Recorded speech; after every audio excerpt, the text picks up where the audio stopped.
Urdu records کے معزز دوستو السلام علیکم۔ دوستو آج کی اس ویڈیو میں ہم آپ کو آئیکز یا شاہینہ کا کردار نبھانے والی ایک خوبصورت ترکش اداکارہ اور ماڈل کے بارے میں بتائیں گے۔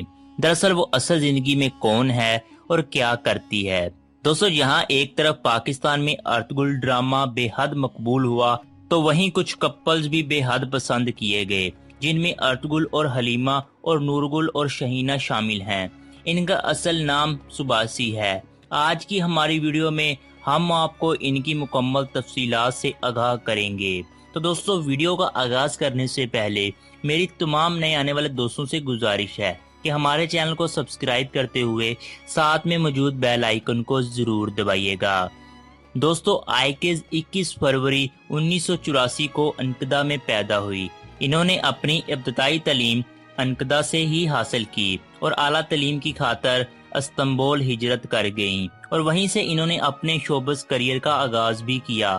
یہ بچپن سے ہی بے حد حسین تھیں، اور 2005 میں جب آئیکز محض 21 برس کی تھیں تو انہوں نے مس ترکی کا ٹائٹل بھی جیتا۔ اس ٹائٹل کو جیتنے کے بعد ان کی شہرت پورے یورپ میں پھیل گئی، اور پھر 2006 سے لے کر اب تک 10 سے زائد مشہور زمانہ فلموں میں مرکزی کردار ادا کر چکی ہیں۔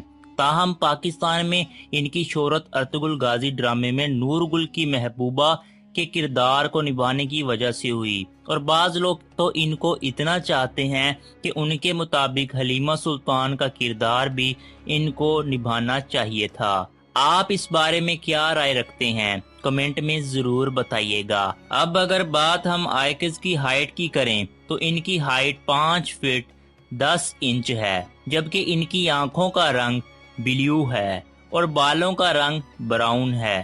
ان کا وزن 60 کلو گرام ہے۔ اور اگر بات کریں ان کی ہابیز کی تو ان کی ہابیز میں فوٹوگرافی، ٹریولنگ، بک ریڈنگ کرنا شامل ہے۔ تو دوستو یہ تھی آئیکز اداکارہ کی بایوگرافی۔ تو آپ کو یہ ویڈیو دیکھ کے کیسا لگا کمنٹ سیکشن میں ضرور بتائیے گا۔ اور دوستو آپ کو ارطغرل غازی میں کون سا ایکٹر یا پھر ایکٹریس جو ہے آپ کو کون سا پسند ہے کمنٹ سیکشن میں ضرور بتائیے گا۔ اور دوستو ویڈیو اچھی لگی ہو تو ویڈیو کو لائک اور اپنے دوستوں کے ساتھ شیئر ضرور کیجیے گا۔ ایسی مزید ویڈیوز دیکھنے کے لیے ہمارے چینل کو سبسکرائب کرتے ہوئے ساتھ میں موجود بیل آئیکن کو ضرور دبائیے گا۔ میں ملتا ہوں کسی نیکسٹ ویڈیو میں، تب تک کے لیے اللہ حافظ۔